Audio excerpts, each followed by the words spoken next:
Hello, everybody. Welcome back to HR Nightmares. We were just sitting here pre-show trying to think of how many episodes we've recorded to date, and this is the beginning of season 4. So It's been a couple years, and probably, close to like 80 episodes, I bet. Oh my gosh. Yeah, I don't know. A lot of guests. We've had a lot of really cool guests. A lot of good conversations and recording. Lots of stuff. Yeah. Look at our studio. If you're watching on YouTube, you see how pretty it is, but we love our studio. It's good to be back. Yeah. It is great. Yeah, it's got nice memories, and let's make some more. So HR Nightmares. Hey, we're here to just talk about all things workplace and people, and we want to try to help you through some situations and talk to you with real talk and advice. We are HR leaders. We are HR consultants. We are not your HR consultants, but we love to be. So go check out Leath HR Group. I'm Lisa Leath. This is Beth Looney, Amy Conway. We are the hosts of HR Nightmares, and it's always fun to kick off a new season with just the two of you.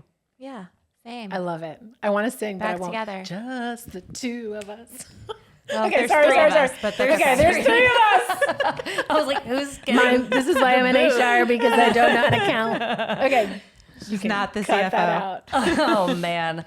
Yeah, we would love it if you hit like and subscribe and you follow Leath HR Group, HR Nightmares, tell your friends. This is a podcast that's really meant for all different kinds of folks in business. So whether you're an owner and maybe you don't have an HR department, or you're listening to us trying to figure out, is my HR person actually good? Hey, we can help.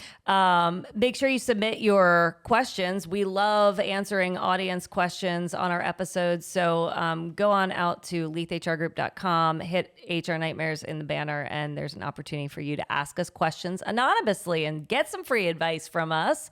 Collectively, we've got a lot of years under our belt, but I think the best part about this podcast is that although we're HR practitioners, we're like modern in our approach, and we try to stay up on trends.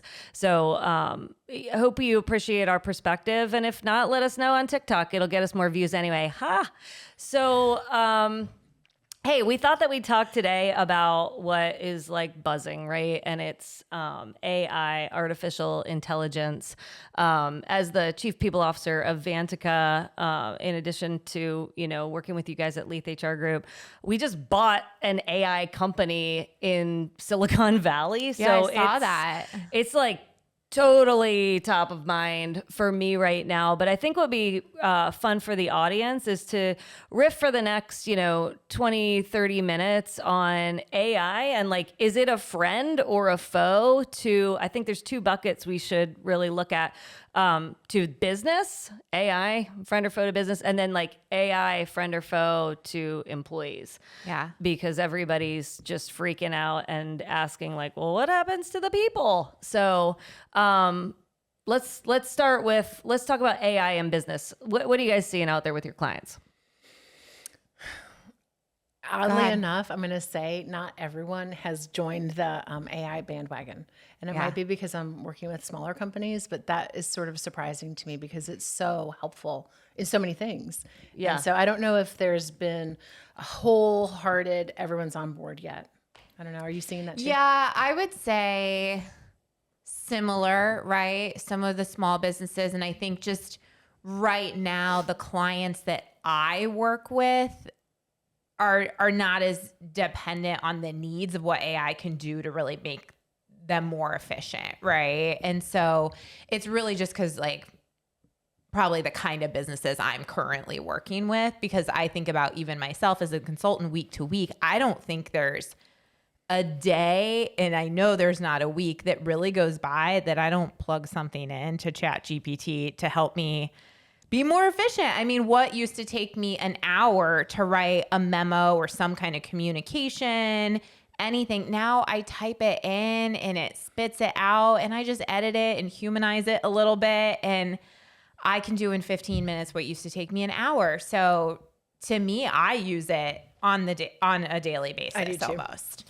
Yeah. And I think that it's like getting all of our clients and employees to realize it really can just be a source of productivity, improved efficiency. I mean, stop sitting there in front of your computer, pulling your hair out, trying to figure out how to phrase something, right? I think of how many people are doing that.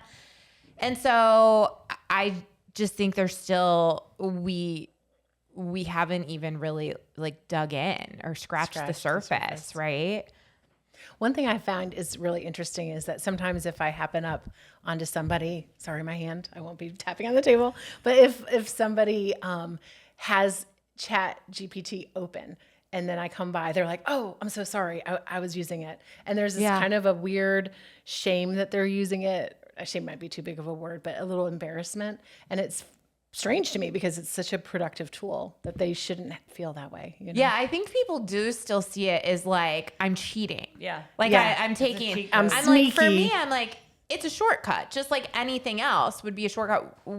Why wouldn't you use something to make you faster? You're not taking the ACTs here, right? Like you're writing an email to a customer and you want it to sound professional and good. Like, it's not cheating. That's a good but thing. They really do, have a sense of like, well, it's a shortcut. It's I'm cheating in a sense. What should be embarrassing for people is when they don't actually go back and edit, right? It's always, I'm always like, it's always cringy when like somebody copies and pastes and then it puts the asterisks like, or the dash and and Chat you're like, GPT spit it out. Dude, like try a little harder. There's also paste as like plain text or something and you can avoid having the asterisk. So like do better. And then, I mean, treating this concept of like we'll just say Chat GPT because that's what pretty much everybody uses, like treating Chat GPT as if it is the smartest therapist, smartest CFO, smartest content writer, marketer, and talking to it that way, like, and teaching it, right? And uploading things and saying, hey, reference the 10 attached PDFs and like, give me the top 3 themes or whatever. So I don't have to go read through 40 pages of stuff. Like talk to it like it is your best employee instead of talking to it like it's a computer. We just spend a lot of time recently talking about like how to go from using AI as like a productivity tool only to having it be like full blown agentic in our business. And so that kind of looks a little bit differently. Like instead of us sitting down and running payroll or having somebody at the company like sit down, like even at the small businesses, right? Like they'll get into Paylocity or ADP or whatever, and they'll have to literally go through 100 different workflows to process the payroll. But if ADP had some kind of agentic technology, it would be able to look back on your history of running payroll and say, hey, these are some general exceptions that a human probably needs to look at. But I could go in and in my own normal language say, hey, run payroll for the last 2 weeks and then let me know if you have any questions along the way. And it'll say, well, I see that Amy didn't approve Lisa's vacation. Should we just go ahead and approve it? And it's like, your call. You should be able to like talk to the AI like, well, your call. And they'll approve it and then they'll run payroll and you'll have to do 3 exceptions. But what would have might taken the CEO 5 hours all of a sudden takes 15 minutes. So even just moving through like general productivity on crafting emails, if people aren't doing that, like they should just quit right now. I mean, and we should get back to just the cultural fabric of companies that are scared to like let you know that they're using Chat GPT. But it is pretty concerning if like companies aren't leveraging just basic productivity tools, even like Copilot. I mean, honestly, I use it now as just another form of Google. Right? Like I have it open 100% of the time. I do too. All the time. Yesterday, a good example of instead of going out to Google and it's spitting out who knows what websites, I had to benchmark like different job titles for someone we were hiring that we didn't like the job title. I'm like, let me go look for different job titles. I just put it into Chat GPT and it gave me 12 different ones, and I didn't have to source through all the Google websites that would give me the same information. So it just, again, more efficiency.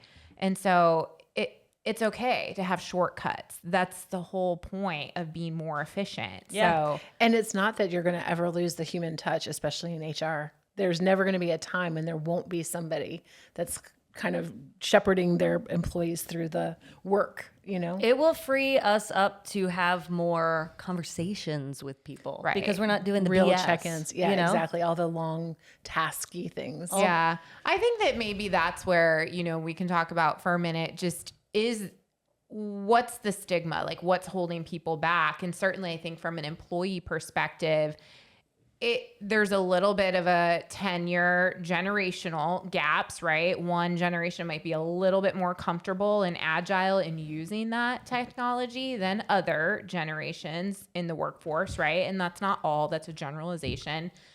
But where I hear it is more like, that fear of job replacement. And I haven't seen that yet. But again, I don't work for every company in the world, right? I see it more as, like you said, it's freeing us up from that stuff that's just taking way too much time to do simple tasks, and allowing you to be able to focus on things that are maybe a little bit more important, that do need a human, that can't be done by AI, because they do need a meeting and a conversation and, a little bit of visionary planning, right? But then you don't have to go back and spend all this time on your computer drafting up a comms plan or whatever, the PowerPoint deck that it might look like, and you can just have GPT or Gemini or whatever build that content for you.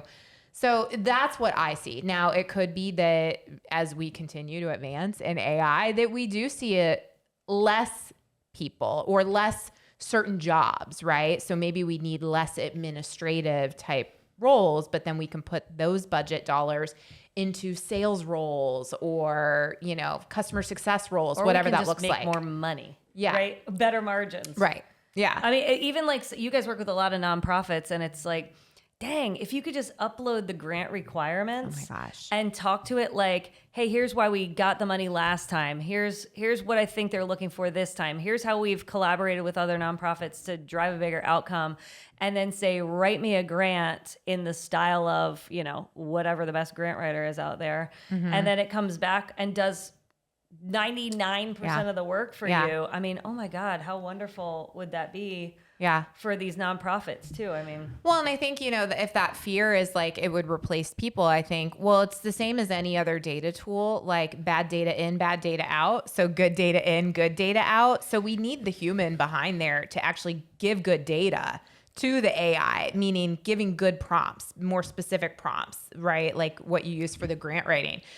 We can't just plug in like, write us a grant. I mean, we do need the person in the grant writing position still to give it good data. It's just, then they don't have to spend 8 hours actually writing the 10-page grant, and they can just spend 2 hours editing. Maybe they could apply for sure 10 it looks really more good. grants instead of one. Exactly. I've been talking about that a ton, but some of it is making sure we have people in those roles who get comfortable using it and learn it. And that does take maybe someone internally in our companies teaching. Yeah. A lot of them are not hard. They're fairly intuitive systems, but it does take someone saying, okay, here's what it is. Here's what it looks like. Let's sit down. Let's walk you through how you can utilize this, so that they get comfortable with it. The second tip though, then would be for someone to review it and to actually use it, that it's useful. Because I think if you lose that piece of it, where someone can interpret the information that comes out and actually make it apply to your specific company, then that's going to be missed. You can't just print something out, hand it in without having some relevance to your exact needs. Yeah. If you still got to edit it. Yeah. Exactly. Well, I mean, it's just like sometimes, well, some people don't. Some people They're don't. just like, here's this letter. Like, it's gross. And they're doing a lot. I'm seeing a lot of people with like Google reviews. So if they get a bad Google review for their company, then they'll want to write a response. And it's amazing. They're writing really great responses, but they're humanized. They're not just straight up, it's more specific to their company. Yeah, I think about too, like all of the different programs and sites now. Google, right? I have one client that uses Google Workspace still, and they have integrated with Gemini, so it pops up on my Google screen when I'm writing emails and stuff. So it's there as a plugin trying to help you be more efficient and articulate. And I, like, for example, we use Canva, right? And a lot of marketing collateral, it now has AI attached to it, right? Scribe. It's not very good yet, though. Loom, all of this stuff. It has some AI stuff. Yeah, like the Canva It's like AI real is bad. not I hope that they. great. I just did Canva, something- some you're money into listening. that. Yeah, Canva, if you're But listening, you need to do I better. still use ChatGPT and then plug it in there. But they're all starting to integrate some AI to help you use those systems even more efficiently. It's good. I think anybody listening, if you have a lot of process heavy and administrative heavy tasks, that's where you need to look at integrating AI for better margins or to get 10 times as much done with the same amount of people, right? Just like do more business. Or if you have a talent shortage. So, I think like sometimes it's hard. Healthcare is a great example. So there was an AI panel this morning here in Wilmington where we all live. And one of the guys started like a med tech AI, and they're predicting like the likelihood of somebody getting sepsis, which is pretty cool, right? There's a talent shortage in the like all healthcare roles, right? Nurses, doctors, they hate charting. So like if you could take the miserable part of a job, let's just use healthcare, but like what are other jobs where there's miserable parts and it gets away from the core mission of why, maybe even like teaching, if there was a way. Lesson planning and like doing the report cards, and I don't know, they probably have to do some like rubrics and stuff for the principals and the superintendents. I got to imagine like there's all these roles where people get into it for a reason that's very heart, like rooted in heart. And when you start just over engineering the administrative baloney that goes with these jobs, like that's a great use case for leveraging AI. Yeah, I don't know. I'm curious on healthcare too. I don't have the perspective of healthcare, but a perspective of one of the nonprofits I work with who does a lot of grant, and a lot of their grants are federal and state programming. And there's a lot of restrictions about their abilities to like use AI for some of that stuff. So some of their data entry, and it's not so much for the grant, it's more the team that administers the work, like that helps the actual, person on the other side, and they have to go back and report all those things, all the red tape and administrative stuff. And there's some of them that restrict them from using any of those kind of systems. So I'm excited to see as we progress along, hopefully maybe some of that shifts and like catches up a little bit to modern uses, and just realize it's just to create efficiency. It's not. So it's like there's some kind of fear. In Do you know what I was programs. just thinking about? So being older gives you some perspective of the past. But Yeah. I remember one of my very first jobs right out of college, I had a typewriter, right? Not even a computer. So you had to typewrite stuff. And then there was these giant office rooms banked with all these files because everything was filed. Yeah. And it's like, oh, we're going to lose our jobs when computer processing comes to play. And it's like, no, we got smarter, we got better, we got faster. Yeah. And it's the same thing with this. I don't It's know why so there's fun- a hesitation, I agree. So our CEO this morning, he was on the panel for AI, and he was like, this is the next version of technology evolution. Like we're living on just like the cusp of what's to come in the next 10 years. He's like, remember 20 years ago, if you would have said, hey, get your phone out and call a car to come pick you up by a stranger, and then you're gonna pay for it, and then you're gonna let another strange entity take money out of your bank account and give it to this stranger, and he's like, and now we're, it's like no big deal. Everybody's calling Ubers. Like it's weird to call a taxi company, right? But that's technology adoption. So we'll get there. Like we can't predict the future, but there's going to be just behavioral changes that we all go through, and some will adapt faster than others. But I've been seeing that they've been saying there's going to be AI for lawyers. So all the information that you have to rely on for a lawyer at those high prices, then maybe you could get like a divorce with AI. I don't know. You could do divorce contracts. AI. Divorce with AI. We're trademarking that right now. All right. AI, you're out. We were looking for an excuse to I know, say just Mark wanna- Looney, a Mark Yeah, Looney we Easter egg. cannot I was like, I'm not married, so That no is divorce so over here. I don't have to strange. worry about that. Oh man. But that's going to be Yeah. interesting too, for when those are those companies that they need your expertise, which is not readily available by everyone. And then all of a sudden, Yeah. it's going to make the playing field a lot different. Yeah, I don't really worry that it's going to put us out of a job because I dealt with enough issues in the last couple of weeks where I'm like, I feel good job security. So AI does not scare me. It does not threaten me. It makes us better as consultants because it helps me do the things that I hate doing, which is sitting down in front of a computer and exporting any kind of like information out of my brain. I'm so good at doing it verbally. And then when I have to go and type at a computer, I have like ADD. Yeah. Dude, let me tell you, like, here's another use case, and I'd encourage everybody to try this. Like, I uploaded, we're using this behavioral assessment. I uploaded the training materials to ChatGPT, and then I told to look at specific pages to like educate itself. And then I uploaded all of the executive leadership team's behavioral profiles. And I said, you know, we just rolled out like a new core value, innovate boldly. And I was like, you know, do an analysis on their behavioral profiles, but also like analyze their ability to innovate boldly, have agency, you know, motivate the teams, and then what's their likelihood of being successful working remotely? Because just like every other company, we're like, hey, we spent a lot of money on this office. Should we have people come in? Should we not? Should we be flexible? Like, and so it was just fun to like analyze people's, you know, and these are executive leaders. So like everybody's going to be fine working in a hybrid kind of or remote environment. But it did sort of detail out as well, like who's more likely to be successful and engaged in a remote or hybrid situation. It was actually really, really cool. And that would have taken me hours. Well, probably a week. I think it would have taken a week for 11 of us. Oh, yeah. Right. And 20-page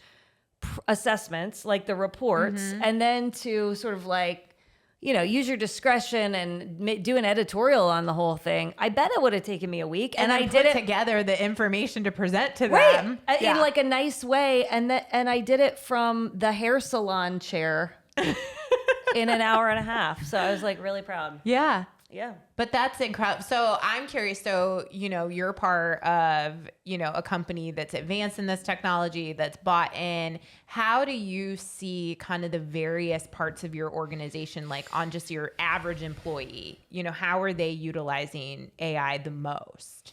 Okay, so you guys were talking about like each platform, like a Canva or whatever, they seem to have their own version of AI, whether it's a chat bot to help you work like in HubSpot to help you sort through all the millions of like training articles that they have, or like for our customer support department, you know, every customer support department probably uses some kind of ticketing program, right?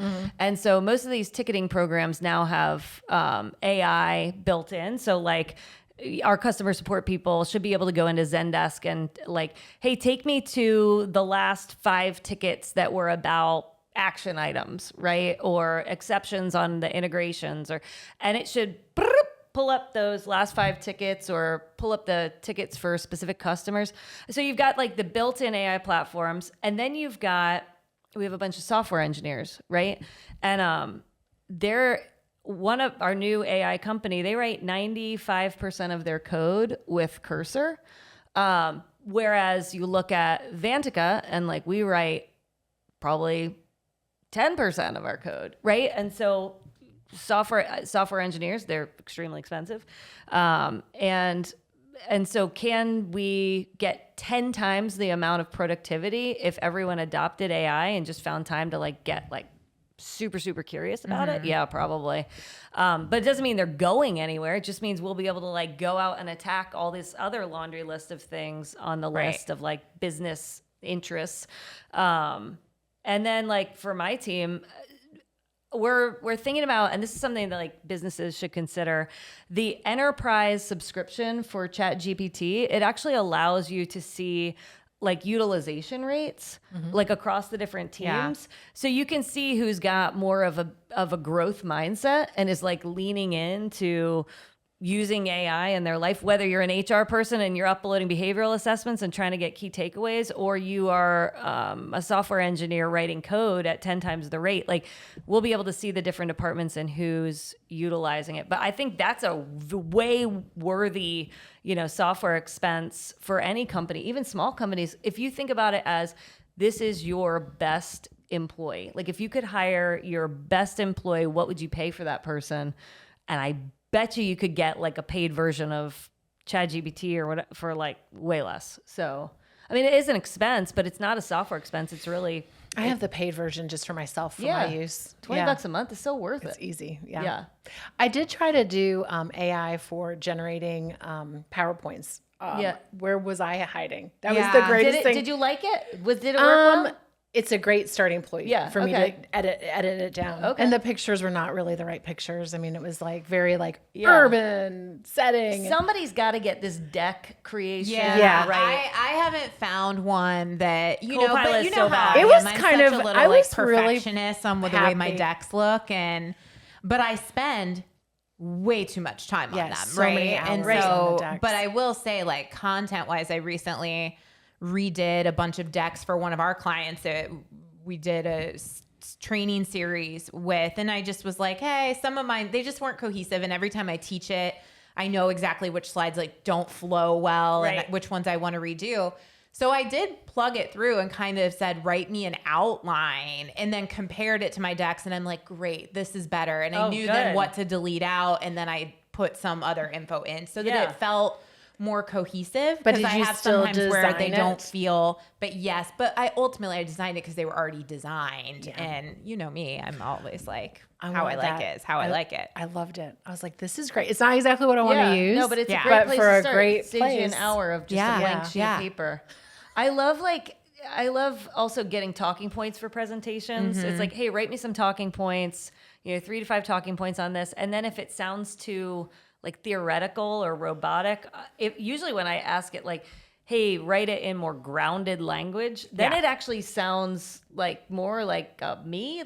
So anyway, I love just that one small word, write it in more grounded language, and it makes the talking points great. Well, I mean, mine, it's like, it gets to know me. And if I'm plugging in kind of the same series of a day and I'm kind of describing like, I'm telling it more and more, it starts to get better and better. So that's what people don't realize. I think people are afraid and they're like, it sounds so robotic. And I'm like, but not if you keep using it, it kind of understands what you're wanting from it. And it asks you like, which version do you prefer, version 1 or version 2? Every like few prompts, and it'll then it give gets you to 2 know you versions better. you kind of say, and then it gets smarter as well. So again, good data in, good data out. So I just really encourage, if we have employees in these kind of roles where they're spending a lot of time doing any kind of writing, anything that's really task oriented, and they're sitting at a computer, start to use this stuff and just get comfortable with it. And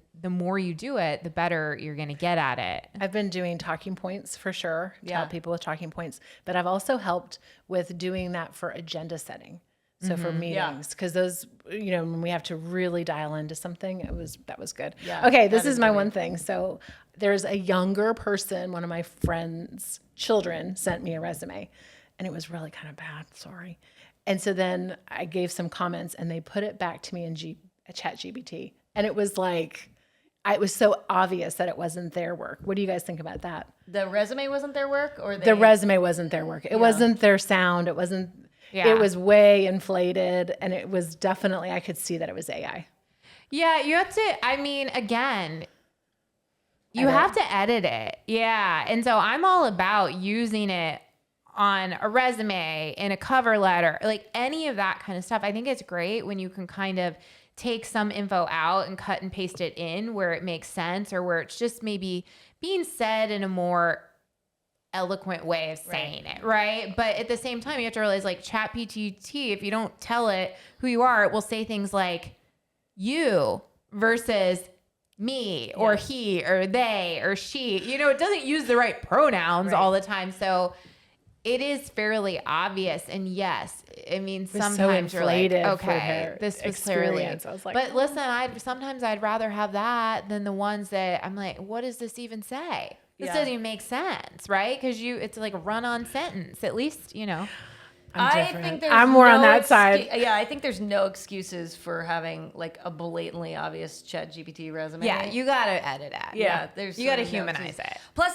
like, this is a young person. They know. Like, I literally sat with my babysitter on the back porch and watched her do her college essays. And we would write something up. She was applying to Penn State. We are. And I was helping her make it nice. But we would write something in ChatGPT ChatGPT would be pretty good, and then we'd throw it in like an AI checker. Like Grammarly has a Right. How much of this looks like it's AI generated? We got to a point where it was like down to like 2% of this looks like it's AI generated. So you can trick ChatGPT into looking and sounding like a human. So yeah. The other thing, I was trying to think of what the name of it is, but on LinkedIn, this is actually a pretty cool tool, AI related. You can get a few free assessments of someone's LinkedIn profile, like a DISC assessment.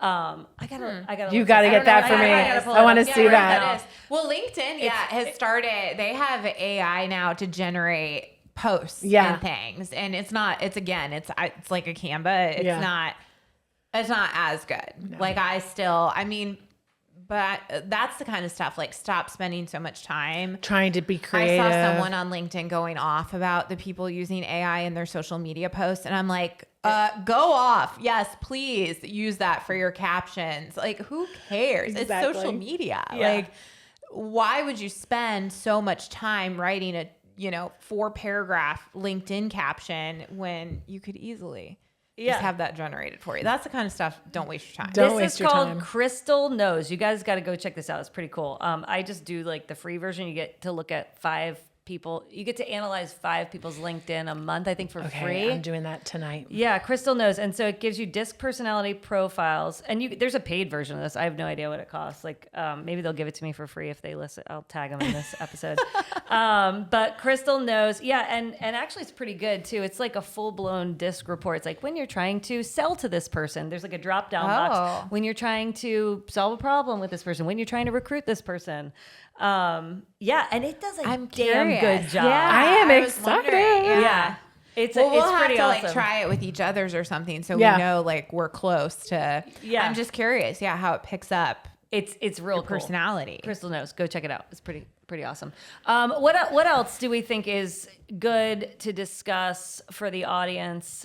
We talked about productivity. We talked about the future is some kind of like agentic AI. It's great to consider how to leverage AI in companies that have talent shortages or it's hard to hire, certain positions. There's a lot of admin work.